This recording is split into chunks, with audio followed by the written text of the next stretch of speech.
সেজন্য সুন্দর। যারা বাইরে আছেন, অনেক মানুষ আসছেন আপনারা, আলহামদুলিল্লাহ।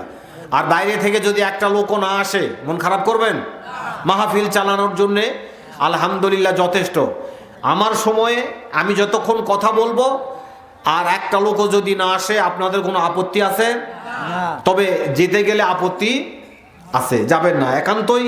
যাদের প্রস্রাবে গন্ডগোল আছে, পেশাব গন্ডগোল, পার্স একটু ঢিলা হয়ে গেছে যাদের, উঠলেই আমি ধরে নেব যে এর সমস্যা, ঠিক আছে? বিশেষ করে যুবক শ্রেণী যদি ওঠে তাহলে বুঝবো এক দিয়ে কাজ হবে না। এই জন্য যারা তোমরা উঠবা সাবধান, সবাই জানে ফেলবে যে তোমার দ্বারা সম্ভব নয়। সব কথা খোলাখুলি বলা যাবে না, ওই কি নুইমে ধরবেন, কেউ যেন উঠতে না পারে, যার কারণে ব্যারিকেডটা দিয়ে দিলাম। আলহামদুলিল্লাহ বলেন। আমরা কিছুদিন আগে ছিলাম না, এখন আসি, আবার কিছুদিন পরে থাকবো না। এই পৃথিবীতে আমরা ছিলাম না, ইচ্ছে করেও আসলাম না ইচ্ছে করে। কেউ আমাদেরকে পাঠালেন। কে পাঠালেন? বলেন বলেন, কে পাঠালেন? কি জন্য পাঠালেন? তার ইবাদতের জন্য, দাসত্ব গোলামি বন্দেগী করার জন্য। তো বানালেন কি দিয়ে? আগে মাটি দিয়ে। আদম আলাইহিস সালাম মা হাওয়াকে মাটি দিয়েই বানাইছেন, কিন্তু এখন সিস্টেমটা আল্লাহ তাআলা চেঞ্জ করে দিয়েছেন। বাপ মায়ের সংস্পর্শে প্রজনন প্রক্রিয়ার মাধ্যমে মানুষ আসে, তবে মাটি থেকেই। মাটির উৎপাদিত পণ্য খেয়ে তৈরি হয় ব্লাড, তৈরি হয় রক্ত, তারপরে এগুলো এক পর্যায়ে হয় নুতফা, তারপরে মায়ের পেটে, এরপরে এইভাবে। আলহামদুলিল্লাহ কোন আফারাআইতুম মা তুমনুন আআনতুম তাখলুকুনাহু আম নাহনুল খালিকুন। আল্লাহ বলেছেন যে নুতফা, নাপাক যে পানি, এটাকে আরবিতে বলা হয় নুতফা। কি বলা হয়?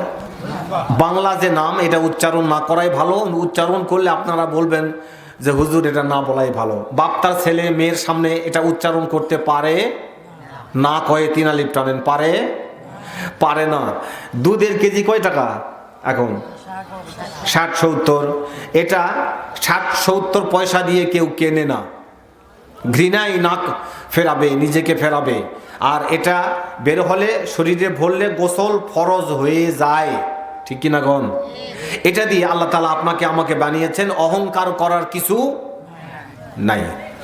তাই আল্লাহ বলছেন, দেখেছো কি, তাকায় দেখেছো ওই পানি বিন্দুর দিকে, যার থেকে তোমাকে বানিয়েছি? সোনা দিয়ে নয়, রূপ দিয়ে নয়, হীরকখণ্ড দিয়ে নয়, চুনি পান্না নয়, হিরে জহরত নয়, কিছু দিয়ে নয়, আমি আল্লাহ তাআলা ওটা থেকে তোমাকে বানিয়েছি। আফারাআইতুম মা তুমনুন আআনতুম তাখলুকুনাহু আম নাহনুল খালিকুন। এর থেকে কি তুমি নিজে তৈরি হও, না আমি আল্লাহ করি? বলেন, কে করেন? কথা কোরআন হাদিস ছাড়া বাইরে কোনো কথা নাই। বেশি কথা তো বোঝানো যাবে না, ঠিক না? যতটুকু সম্ভব মগজে নিবেন। ছিলাম না, আছি, কিছুদিন পরে থাকবো না। আসলাম কোথা থেকে? বদরের যুদ্ধে আল্লাহ নবী গেছেন, এই কথাটা বোঝার জন্য। হাদিস বুখারী শরীফে কিতাবুল মাগাজিতে হাদিসটা আছে। শুধু তো রাত্রেবেলা ওই গুপ্তচরেরা দেখতেছে দুই পক্ষ শিবির গেড়েছে, গাড়া গেড়েছে। আবু জেহেলের পক্ষ, হুসাইন ইসলামের পক্ষ। তো দুই পক্ষেরই গোয়েন্দা বিভাগ ঘুরতেছে। তো একজনের সাথে দেখা রাত্রেবেলা, গোয়েন্দা, যে তোমরা কোথা থেকে? আল্লাহ নবী বললেন, আমরা পানি থেকে। ওনারা কি পানি থেকে না মক্কা থেকে? বলেন না কেন, কোথা থেকে? মক্কা থেকে। আল্লাহ নবী বললেন পানি থেকে। সুবহানাল্লাহ জোরে কোন, আরো জোরে। আল্লাহ নবী এখানে মান্তিকি কায়দায় সত্য কথা বলেছেন। আমরা কোথা থেকে? জবাব দিয়েছে আমরা পানি থেকে। আমরা কোথা থেকে সৃষ্টি? আফারাআইতুম মা তুমনুন আআনতুম তাখলুকুনহু আম নাহনুল খালিকুন। তুমি কি নিজে নিজেই তৈরি হও মায়ের পেটে, না আমি আল্লাহ তাআলা করি? কে করেন? আল্লাহ করেছেন। সুতরাং এই পৃথিবীতে আসার পরে ছিলাম না, আছি, আবার থাকবো না। ছিলাম না, আল্লাহ পাঠিয়েছেন মায়ের পেটের মাধ্যমে এই পৃথিবীতে। তারপরে ছোট অবস্থায় মারলেন না, বড় করলেন, তারপরে অনেক বড় করলেন। কাউকে শিক্ষিত করলেন, কাউকে ধনী করলেন, কাউকে আবার অশিক্ষিত বানালেন, কাউকে সুন্দর, কাউকে অসুন্দর বানালেন, কাউকে নারী, কাউকে পুরুষ বানালেন। এটা হলো পরীক্ষা ক্ষেত্র। ভাইরা আমার, ছিলাম না, এই মহাবিশ্বে অস্তিত্ব ছিল না। আবার এমন একটা সময় আসবে যখন আমাদের অস্তিত্ব থাকবে না। এই পৃথিবীতে আমাদের নাম নেওয়ার মতো কেউ থাকবে না।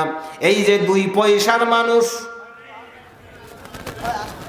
পানি থেকে সুন্দর আকৃতি দিয়ে, সুন্দর অবয়ব দিয়ে এই পৃথিবীতে সামান্য নাপাক পানির মানুষকে বানাবেন বলে আল্লাহ রাব্বুল আলামিন সাজালেন বিশ্বকে। সুবহানাল্লাহ কোন? সাজালেন বিশ্বকে। ফুলের ভিতরে সুঘ্রাণ দিলেন, সুন্দর তারকা খচিত করে মহাশূন্যের সৃষ্টি করলেন। বন বনানী, পাহাড় পর্বত, নদ নদী, ফল ফলাদি দিয়ে এই পৃথিবীটাকে উর্বর করলেন। মানুষের খাবারের সব রকমের বন্দোবস্ত করে দিয়ে শ্রেষ্ঠতম মেহমান পৃথিবীতে মানুষ আসবে বলে আল্লাহর গোলামি করবে, বন্দিগি করবে। আজান হবে, দিনে 5 বার আজান হবে। মসজিদে আল্লাহর অফিসে হাজরা। সুবহানাল্লাহ। কার অফিসে হাজরা দেবেন? এই যে আমরা আসছি, এটা কার অফিস? ওই বাজার, বাজার কার অফিস? শয়তানের অফিস। কার অফিস? শয়তানের অফিস। তাস খেলে যেখানে, এটা কার অফিস? জুয়া যেখানে খেলে, এটা কার অফিস? তাস, পাশা, জুয়া, যাত্রা, আরো যত কিছু আছে এগুলা শয়তানের অফিস। অনেক মানুষ বাজারে আছে, শয়তানের অফিসে আছে। আল্লাহর অফিসে তাদের হাজরা নাই, দিতেও পারবে না ইনশাআল্লাহ। দোয়া করেন, ঠিক কিনা কথা? আমরা আসছি কার অফিসে? আল্লাহর অফিসে হাজরা দেবে। দিনে 5 বার হাজরা টানবে। কিয়ামতের দিন আল্লাহ রাব্বুল আলামিন যখন নামাজের হিসাব গ্রহণ করবেন, তখন আমাদের জন্য তা সহজ হবে। বিনা হিসাবে আল্লাহ রাব্বুল আলামিন আমাদেরকে জান্নাতি হিসেবে কবুল করবেন। কোন সুবহানাল্লাহ। আমার হাজেরিন, আমার মায়েরা, তাহলে নামাজ কয়বার পড়বো আমরা? ভাইরা আমার, আল্লাহ তাআলা বলেছেন যে তুমি ছিলে না, তোমাকে এই নিকৃষ্ট বস্তু থেকে বানালাম। কেন তুমি নামাজ পড়বে? কেন নামাজের জায়গা তৈরি করবে?